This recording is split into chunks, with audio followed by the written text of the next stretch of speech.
Bismillahirrahmanirrahim. Assalamualaikum warahmatullahi wabarakatuh.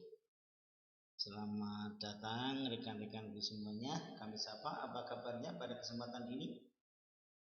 Semoga rekan-rekan semua dalam keadaan sehat dan tetap bersemangat.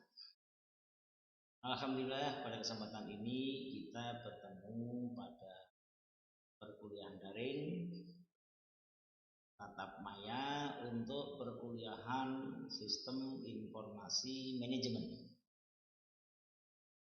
Pada kesempatan ini kita masuk pada pertemuan yang ke-7,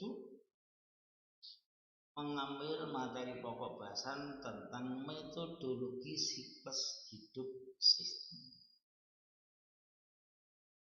Sebelum kami mulai, alhamdulillah kami sampaikan juga Pak Jailani dalam keadaan sehat, sehingga kita mampu bertatap maya, bertemu dalam pertemuan kuliah daring untuk mata kuliah sistem informasi manajemen.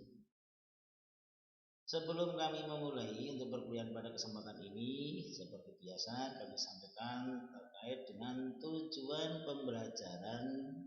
Kita mempelajari materi pokok tentang metodologi siklus hidup dalam sistem. Adapun tujuan pembelajaran dari kita mempelajari bab ini adalah yang pertama, diharapkan mahasiswa mampu untuk mengerti dan memahami tentang metodologi sistem. Gimana metodologi sistem itu apa? Yang kedua, mahasiswa mengetahui langkah-langkah penting dalam siklus hidup sistem. Akan kita bahas lebih mendalam. Yang ketiga, mahasiswa mampu memahami dan mengerti pendekatan-pendekatan sistem yang ada dalam sistem yang baru. Dan yang keempat adalah mahasiswa memahami dan dapat menjelaskan tahapan-tahapan siklus hidup sistem beserta penjelasannya. Baik rekan-rekan, kita masuk pada pembahasan untuk materi pokok bahas ini. Kalau pada pertemuan kita sudah bicara tentang pendekatan sistem, di mana pendekatan sistem adalah suatu pendekatan yang saling terkait antara subsistem yang satu dengan subsistem yang lain. Nah, dalam pendekatan subsistem yang ada, ini mengalami siklus. Kita bicara tentang sistem informasi, kita bicara tentang sumber daya informasi, di mana informasi, sumber daya informasi yang ada itu mempunyai siklus hidup. Informasi 5 tahun yang lalu digunakan untuk saat ini mungkin ada beberapa yang sudah rusak, bahkan mungkin sudah tidak dapat digunakan lagi. Begitu juga sebaliknya, sumber daya informasi saat ini untuk digunakan 5 tahun atau 10 tahun yang akan datang sudah tidak valid lagi. Padahal kita bicara sumber daya informasi agar bermanfaat bagi manajemen dalam pengambilan keputusan, sumber daya itu harus mempunyai makna. Sumber daya itu harus mempunyai nilai agar menjadi referensi, menjadi dasar acuan dalam manajemen mengambil keputusan. Nah, dari itu untuk kesempatan ini kita mengambil materi pokok bahasan tentang metodologi siklus sistem. Kita nanti akan membahas lebih mendalam terkait dengan bagaimana suatu sistem dalam suatu organisasi perusahaan bisa dikelola dengan berbagai tahapan-tahapan pendekatan sistem. Siklus hidup sistem merupakan metodologi, tetapi polanya banyak dipengaruhi oleh kebutuhan untuk pengembangan sistem yang lebih cepat dan lebih baik. Artinya apa? Sumber daya informasi ini merupakan sumber daya yang tersedia tetapi harus dianalisis sedemikian rupa. Artinya dengan bantuan komputer. Agar sistem itu bisa berjalan dengan baik, bisa representatif, maka apa? Perlu ada yang namanya pengembangan sistem. Di mana pengembangan sistem itu harus menjadi pengembangan yang baik dan responsif. Artinya apa? Data itu bergerak dengan cepatnya, informasi berkembang dengan cepatnya. Kalau tidak responsif, data yang digunakan akan salah. Data yang digunakan akan tidak valid. Contoh data pemasaran. Data pemasaran antara tahun yang lalu 2022 dengan 2018 atau 2019 sudah sangat bergeser jauh. Karena apa? 2018-2019 kita masih dalam suasana COVID. Hampir semua perusahaan pemasarannya kacau. Pengembangan sistem yang baik dan responsif itu dapat dicapai melalui apa? Pengembangan siklus hidup dan penggunaan data yang berbasis komputer yang memadai. Perkembangan teknologi informatika, perkembangan teknologi komputer, baik perangkat keras maupun perangkat lunas sangat cepat. Sistem informasi hanya berkaitan dengan bagaimana sebuah sistem informasi yang bermanfaat untuk pengambilan keputusan. Nanti untuk masalah komputernya ada bidang mata kuliah tersendiri. Nah, kembali kepada kita bicara tentang siklus hidup sistem.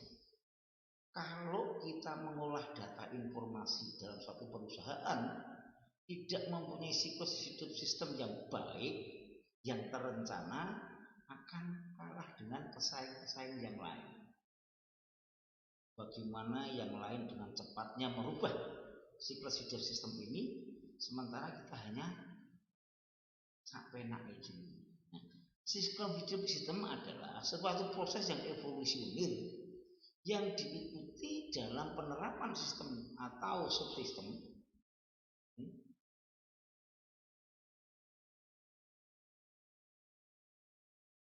sistem atau subsistem informasi yang berbasis komputer. Jadi ini selalu bergerak. Karena yang dinamakan evolusioner, proses yang evolusioner selalu bergerak. Nanti ada tahapan-tahapan bagaimana kita menghitung siklus hidup sistem suatu organisasi. Sebagai pendahuluan kami tekankan bahwa siklus hidup sistem ini pendekatan harus dilakukan secara apa? Secara cepat dan cermat serta responsif. Karena era informasi sangat cepat. Ingat, sumber daya informasi sangat bergerak cepat dan sangat banyak jumlah. Disinilah yang dinamakan dengan perlu pendekatan siklus hidup sistem. Begitu rekan-rekanku, kemudian kita lanjutkan bagaimana kita melakukan tahapan siklus hidup sistem. Yang dimulai dari perencanaan, analisis,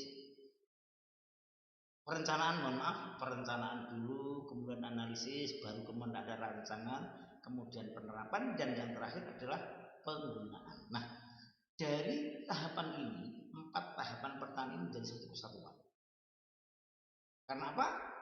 Salah dalam penggunaan kalau dari perencanaan, analisis, perancangan, dan penerapan ini enggak valid. Anda bisa membayangkan kita bicara sumber daya informasi, seandainya dalam perencanaan dan analisis informasi tidak nyekrup, perencanaan ingin mencari data informasi pasar, sementara yang dianalisa adalah data tentang informasi data produksi. Dengan demikian kita merancang kacau. Kalau perencanaan dan analisisnya tidak nyekrup, tidak paralel, tidak satu garis, bagaimana kita mau merancang? Apalagi untuk penerapannya.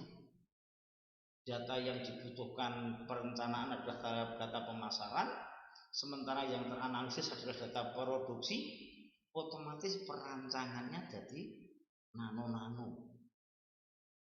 Kalau perancangannya datanya informasinya nano-nano, berarti untuk penerapan juga enggak bisa. Nah, kalau penerapan enggak bisa, bagaimana mau menggunakan? Salah. Data yang diproduksi, yang diperoleh data produksi, yang dibutuhkan adalah data pemasaran. Otomatis mau digunakan salah. Karena apa? Datanya tidak valid. Paham ya? Itu. Dengan demikian, bagaimana kita membuat tahapan dalam perencanaan sistem, dalam siklus hidup sistem. Yang pertama, tahapan perencanaan, di mana tahapan perencanaan ini akan menentukan nanti hasil akhirnya. Bagaimana dianalisis, bagaimana dirancang, bagaimana diterapkan, apalagi digunakan. Kalau di perencanaannya ini salah, tidak akan ada artinya. Perencanaan ini memegang peran penting.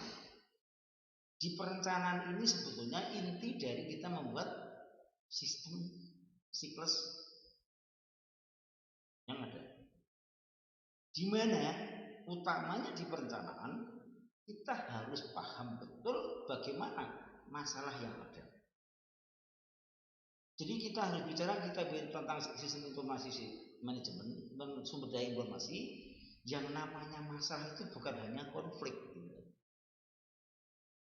Masalah itu bagaimana ketika organisasi bisnis kita, misalnya saat ini organisasi perguruan tinggi yang kita cintai bersama saat ini tidak ada apa-apa. Tapi bagaimana kita harus berpikir, kira-kira 5 tahun yang akan datang seperti apa? Kira-kira 2 tahun yang akan seperti apa? Inilah yang dimaksud dengan menyadari masalah. Karena apa? Kita punya pesaing, lingkungan yang sangat dinamis. Jadi menyadari masalah ini bukan hanya karena kita punya problem, karena kita ada konflik, tapi kita harus menyadari suasana yang tenang, suasana yang tidak ada problem ini kira-kira berjalan lancar atau mungkin nanti ada timbul gejala-gejala masalah. Disinilah pentingnya kita melihat gejala masalah maupun masalah yang ada. Menyadari masalah. Ini penting. Ini perlu fair, perlu objektivitas.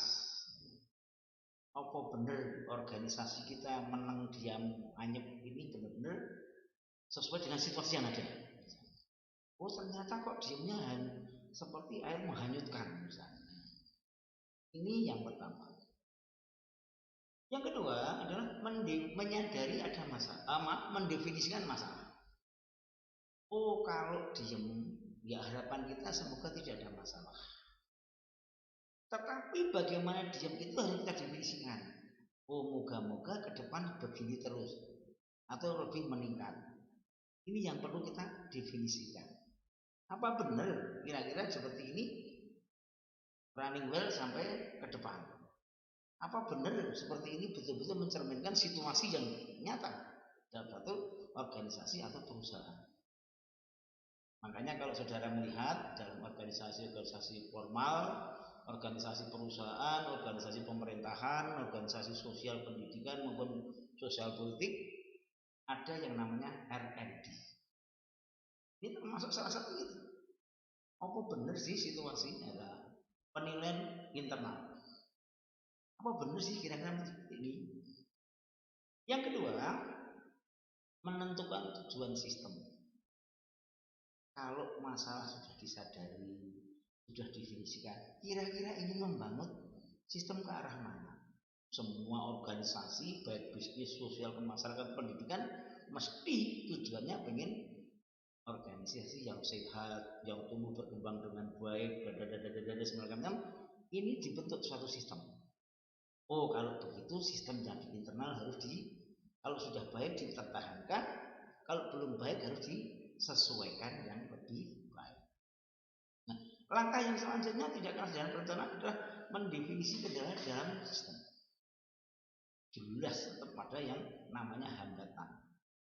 Bisa juga komitmennya bagus, tetapi sumber daya keuangannya terkendala. Bisa juga sumber daya terkendala, sumber keuangannya siap, tapi terkendala mungkin personilnya tidak kompak misalnya. Ini kendala harus didefinisikan. Dan ini juga harus jujur. Jangan kemudian sebetulnya ada sesuatu tapi di bulan tidak ada masalah. Apalagi kalau dalam organisasi bisnis salah dalam mengambilkan sikap, mencari kendala dan hambatan, rugi di organisasi perusahaan. Kemudian yang kelima, membuat studi kelayakan. Kalau sudah ada kendala, kira-kira visibility studinya kemana? Kelayakannya seperti apa? Hambatan, kendala, peluang, harapan. Kita buat studi kelayakan. Kemudian yang keempat adalah mempersiapkan usulan penelitian. Kira-kira kalau begini, bagaimana langkah-langkah ilmiahnya? Kenapa dibuat penelitian? Agar objektif. Karena kalau yang membuat hanya pimpinan atau owner perusahaan misalnya, mungkin relatif dipengaruhi oleh sifat dan interest daripada personal. Dan yang selanjutnya setelah disiapkan, menyetujui atau menolak. Kalau begitu, ya, kira-kira dilanjutkan tidak data-data yang ini? Dipilah, dianalisis, kira-kira bagaimana? Bisa disetujui, bisa ditolak. Terjadi diskusi sharing yang panjang. Kemudian yang menetapkan mekanisme pengendalian proyek. Tanpa ada pengendalian tidak ada artinya. Disinilah pentingnya dalam tahap perencanaan ini menjadi penentu untuk langkah-langkah selanjutnya. Kalau di sini geradakan, maaf dalam tanda petik agak tidak cermat begitu, data yang dihasilkan, informasi yang diperoleh, sumber daya informasi yang diperoleh ini akan mengganggu untuk langkah selanjutnya. Kalau informasi dari perencanaan dan segala macam terkait dengan perencanaan tidak valid, otomatis data yang masuk ke analisa juga tidak sesuai. Kita sakit pusing, ternyata benar-benar influenza. Tapi ketika masuk di analisis kok katanya pusing karena tidak punya duit misalnya. Kembali kepada persoalan, perencanaan ini akan menentukan bagaimana langkah untuk selanjutnya. Data-data ini akan menentukan langkah-langkah selanjutnya. Validitas data ini akan sangat dibutuhkan untuk bagaimana nanti sistem itu sampai pada penggunaan. Sumber daya informasi yang digunakan oleh manajemen betul-betul sesuai dengan yang dibutuhkan. Sumber daya informasi yang dibutuhkan oleh manajemen betul-betul sesuai dengan permasalahan yang ada. Sehingga mampu menyelesaikan persoalan, ada solusi gitu. Itu yang pertama. Nah, sekarang yang kedua. Sistem siklus yang kedua adalah tahap analisis. Sebelum kami bicara tentang analisis, perlu kami sampaikan bahwa data yang masuk ke analisis harus benar-benar sudah menjadi data akhir yang sudah menjadi data di perencanaan. Sudah melalui proses yang panjang. Proses pemisahan, proses dan segala macam. Sehingga kita sudah dianalisis, sudah masuk pada proses sehingga bahan bakunya harus sesuai. Sama-sama kita membuat makanan, sama-sama bentuk bulat, antara makanan onde-onde dan makanan lenro beda. Saya ingin menekankan bahwa dalam sistem siklus ini, bagaimana masuk ke analisis ini sudah betul-betul makanan yang siap diproses. Bahan-bahan yang sudah diproses. Kalau sama-sama kita mau membuat kue donat dan kue leker kan beda. Meskipun sama-sama bisa dibuat kue. Tahap dalam analisis ini yang pertama adalah mengumumkan penelitian sistem. Berarti ini sudah ada dari sini. Proses 1 sampai 8 sudah terlaksana. Sehingga langkah yang pertama dalam analisis, penelitian sistem sudah jadi. Prosesnya seperti ini, metodologinya seperti ini, alat analisisnya seperti ini, hasil yang diharapkan seperti ini. Analisis ini adalah proses penggodokan. Setelah diumumkan penelitian sistem yang sudah disepakati, perlu tim organisasi, teamwork yang melaksanakan. Di analisis ini, karena banyak sekali tadi saya berikan contoh informasi yang ada, informasi di pasar. Kalau kita sementara data yang dibutuhkan kita yang memang dari perencanaan yang diberikan input untuk penelitian sistem adalah data pemasaran, otomatis organisasi tim proyeknya juga organisasi tim pemasaran. Kalau organisasinya yang di organisasi di tim proyek adalah organisasi yang bagian produksi, bukan tidak mampu, tapi tidak optimal. Agar apa? Dalam proses analisis nanti hasilnya sudah mengacu pada proses yang selanjutnya, yaitu di rancangan. Kalau menganalisisnya warnanya nano-nano, rasanya beraneka macam, otomatis nanti merancangnya juga tidak beres. Kemudian yang selanjutnya, setelah kita organisasi timnya, identifikasi kebutuhan informasi. Data informasi tentang pemasaran. Identifikasi kebutuhan informasi pemasaran itu sangat banyak. Yang kita butuhkan informasi pemasaran yang bagaimana? Apakah dari produk sejenis? Apakah dari semua pasar produk? Atau dari produk kompetitor, informasi pasar dari produk kompetitor, atau informasi dari pasar produk kita yang tahun lalu. Ini harus diidentifikasi jelas, sehingga kebutuhan informasi ini benar-benar valid. Kalau skrop itu benar-benar sesuai, antara mur dan baut ini sesuai. Ini perlu diidentifikasi. Setelah diidentifikasi, kemudian bagaimana? Didefinisikan. Kalau begitu yang kita butuhkan adalah data pemasaran kompetitor, karena kita ingin mengetahui pangsa yang kita kuasai. Dengan demikian, kebutuhan yang akan kita butuhkan sebesok adalah bagaimana kita memprediksikan pangsa pasar yang kita capai. Dengan pasar kita yang kita capai, maka alat-alat yang diperlukan harus kita persiapkan. Kriteria kinerja sistem. Setelah kinerja sudah dipenuhi, bagaimana? Kemudian rancangan sistem diberikan. Begini loh. Ternyata informasi yang kita butuhkan adalah informasi pasar kompetitor, dengan harapan pasar kita terlihat berapa pangsa pasar kita, berapa persen, untuk memprediksikan pasar kita, segmen pasar kita untuk tahun yang akan datang. Ini analisis. Kita bicara tentang sumber daya informasi. Kemudian kita lanjutkan pada tahap yang selanjutnya adalah perancangan. Bedanya perancangan dan perencanaan apa? Kalau perencanaan ini masih mau apa tuh? Apa yang melatar belakangi masalah?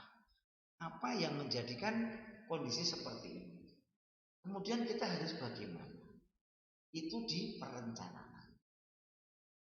Jangan sampai keliru, jangan sampai terjadi jumyuk antara perancangan dan perencanaan.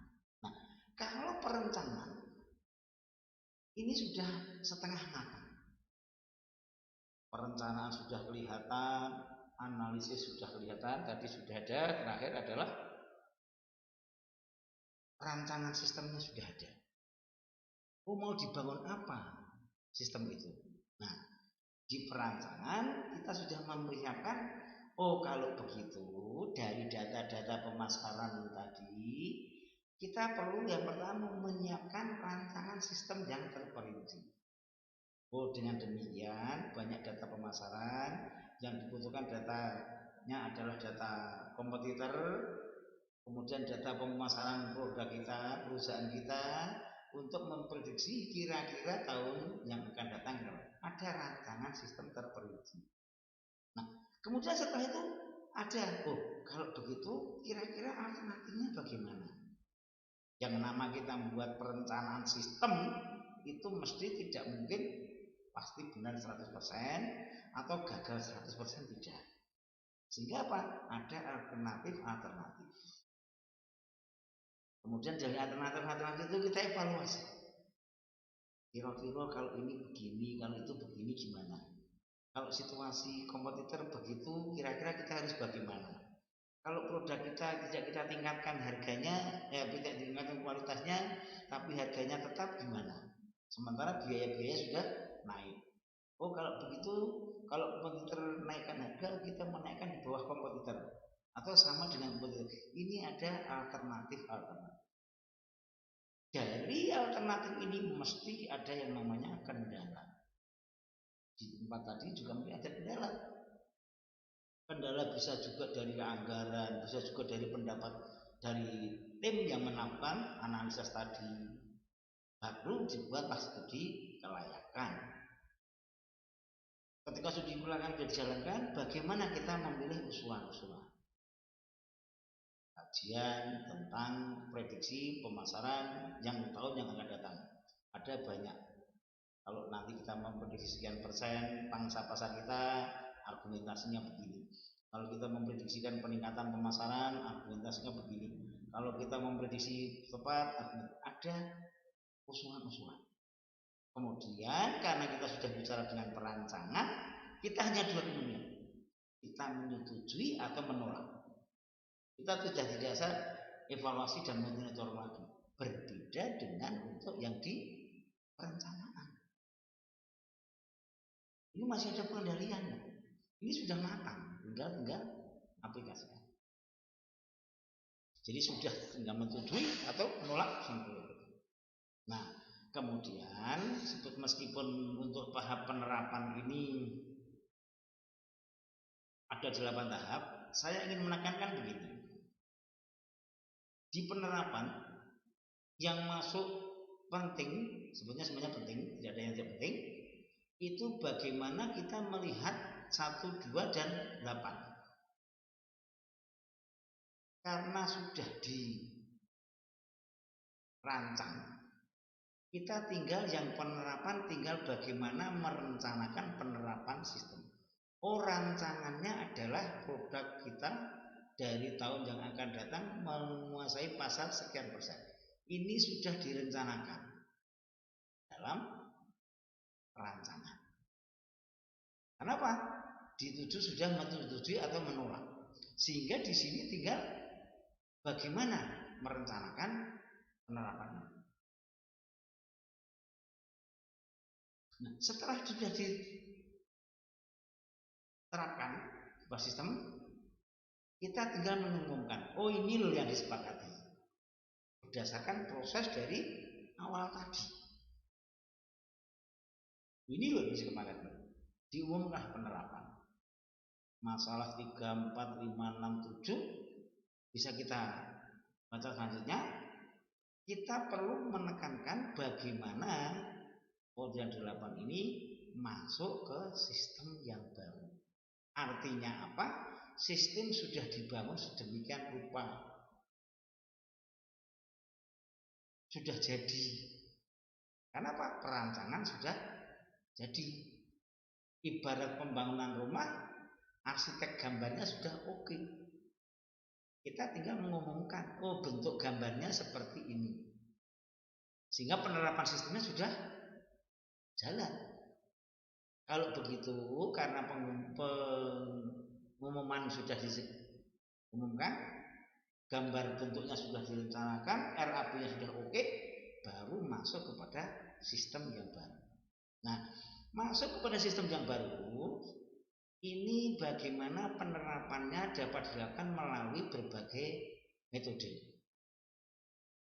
Saya di depan saya sampaikan bahwa yang namanya mengevaluasi masalah, yang namanya mendeteksi, mendefinisikan masalah, itu tidak pasti perusahaan itu atau yang organisasi itu dalam posisi bermasalah. Tapi bisa juga organisasi atau perusahaan itu ingin meningkatkan kinerjanya. Jadi tolong, permasalahan ini bukan berarti ada konflik atau ada problem. Oh, kalau perusahaan ingin berkembang lebih besar, berarti saat ini kan masih kecil atau sedang. Perguruan tinggi ingin menjadi perguruan yang internasional misalnya, saat ini masih perguruan yang level regional atau lokal. Nah, pada pendekatan penerapan dapat dilakukan dengan berbagai cara. Yang pertama adalah percontohan. Bagaimana sumber daya informasi yang dikelola sedemikian rupa. Tetapi dalam pendekatan penerapan, meskipun sudah ditentukan sistem yang ditetapkan, pimpinan suatu organisasi perusahaan membuat metode percontohan, bukan penjiplakan atau bukan apa. Oh, perusahaan itu kok bagus perkembangannya. Oh, analisis dari sistem yang kita bangun dengan siklus hidup sistem kok seperti ini. Kira-kira pilot untuk perusahaan yang lain seperti apa ya? Kira-kira pilot untuk perusahaan perguruan tinggi yang lain yang lebih maju apa ya? Yang baik bisa kita gunakan. Ini kenapa? Sudah pendekatan penerapan. Kita sudah tidak analisis lagi, kita sudah tidak merencanakan lagi, apa di rancangan. Kita tinggal penerapan. Yang kedua, selain pencontohan, bisa juga dilakukan dengan proses yang serentak. Oh, organisasi misalnya perusahaan, dari awal analisis kita kok pangsa pasarnya gede, sumber daya kita tersedia, ngapain kita hanya jadi perusahaan perseorangan misalnya. Serentak semua kita melakukan perubahan berdasarkan data informasi yang tersedia. Manajemen memutuskan untuk secara serentak merubah segalanya, ya modalnya, ya badan hukumnya, ya strukturnya, dan segala macam. Itu metode penerapan untuk yang kedua. Selanjutnya pendekatan penerapan yang ketiga adalah dengan bertahap. Oh, mungkin ini dulu. Oh, mungkin bagian ini dulu. Bertahap. Kita tidak bisa merubah secara tergantung masing-masing organisasi atau perusahaannya. Bisa kapasitasnya, bisa bidang usahanya dan segala macam. Dan yang terakhir, yang keempat adalah melakukan penerapan yang dilakukan secara paralel. Kalau dalam organisasi sosial kemasyarakatan itu lebih dilakukan dengan melalui metode bertahap. Ini dulu, kemudian ini dulu. Kalau saudara melihat perguruan tinggi dari besar itu semuanya dari kecil. Ini dulu termasuk organisasi pendidikan tinggi yang kita cintai ini, pertumbuhannya juga dari kecil, menengah, sekarang jadi besar. Alhamdulillah, semoga ke depan menjadi lebih besar. Kita lanjutkan untuk penggunaan. Nah, ini adanya siklus hidup sistem tadi, fungsinya akhirnya adalah di penggunaan. Manajemen dalam mengambil data, menganalisis data, merancang informasi, kemudian bagaimana untuk penerapannya. Yang paling penting adalah di tahap penggunaan, di mana penggunaan itu dilakukan dalam bagaimana menggunakan sistem itu, bagaimana audit sistem itu, atau memelihara sistem yang sudah ada. Inilah tadi yang Pak Jailani di depan katakan, bahwa yang namanya mendefinisikan masalah itu bukan berarti harus ada konflik, harus ada problem. Tapi situasi yang aman ini kita analisis dengan metode permasalahan, kita harus bagaimana? Karena apa? Perjalanan organisasi, perjalanan perusahaan harus tumbuh dan berkembang terus. Tidak ada filosofi pertumbuhan organisasi berkembang 1 tahun, berkembang 2 tahun. Dengan demikian tahapan 1, 2, 3, 4 tadi puncaknya adalah di user penggunaannya. Nah, penggunaannya itu meliputi pada tahap penggunaan itu ada yang menggunakan bagaimana sistem yang sudah ada ini digunakan. Ya udah, berarti kita data-data ini save untuk membangun sistem ke depan. Mungkin hanya ada perbaikan-perbaikan dalam hal personel misalnya. Sistem yang dibangun sudah baku, tinggal menjalankan. Atau audit sistem. Kita perlu audit sistem yang ada di kita. Apa kira-kira sesuai dengan perkembangan zaman, sesuai dengan perkembangan teknologi, sesuai dengan perubahan dinamika lingkungan. Ini perlu ada audit, perlu ada evaluasi. Sehingga organisasi yang modern, jangan baik itu perusahaan maupun organisasi kemasyarakatan, apalagi organisasi pendidikan, jangan menutup mata terhadap perubahan. Jangan menutup mata terhadap perbaikan. Karena selalu berkembang, dinamis, dan organisasi di era modern harus mau berubah sesuai dengan dinamika perubahan yang ada. Yang kedua, audit sistem. Dan yang ketiga adalah memelihara sistem. Bedanya menggunakan sistem dengan memelihara sistem. Memelihara sistem itu ada beberapa hal yang terdiri dari 3 hal. Sistem yang ada kesalahan hampir sama untuk yang di kedua. Antara 1 dan 2 itu harus dipelihara. Yang dilakukan melalui memperbaiki kesalahan. Ternyata ada hal-hal yang perlu disesuaikan dengan perkembangan globalisasi, dengan perkembangan pertumbuhan teknologi informasi. Atau yang kedua adalah menjaga kemutakhiran sistem. Maksud contoh alat perangkat komputer yang perkembangan baik itu perangkat lunak dan perangkat kerasnya sangat tepat, ya harus disesuaikan dengan pemutakhiran yang ada. Atau yang ketiga adalah meningkatkan sistem. Dengan kemajuan teknologi yang ada perlu ada peningkatan. Nah, ini rekan-rekan terkait dengan pembahasan untuk kali ini, yaitu metodologi siklus hidup sistem. Nah, yang nama sumber daya informasi itu sangat banyak jumlahnya. Kita mengakses informasi tanpa batas jarak, tanpa batas waktu. Dengan demikian, bagaimana kita membangun siklus hidup sistem ini harus secara cermat, cepat, dan responsif. Sebagai penutup perlu kami sampaikan bahwa kegiatan siklus hidup sistem baik bagi pemakai maupun spesialis informasi dikelola dari berbagai sudut pandang yang berbeda dalam perusahaan atau organisasi. Jelas.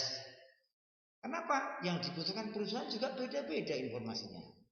Sehingga sudut pandang dalam mengelola siklus hidup sistem juga berbeda. Tetapi secara pokok tahapannya yaitu bagaimana perencanaan, bagaimana analisis, bagaimana perancangan, penerapan maupun penggunaan. Perusahaan tingkat kemasalahannya juga berbeda-beda. Organisasi juga berbeda-beda. Dengan demikian, bagaimana mengembangkan siklus hidup sistem antara perusahaan satu dan perusahaan lain juga berbeda. Utamanya adalah bagaimana bisa responsif. Kemudian bagaimana cermat. Kenapa harus cermat? Data yang dibutuhkan harus sesuai dengan kebutuhan yang diinginkan.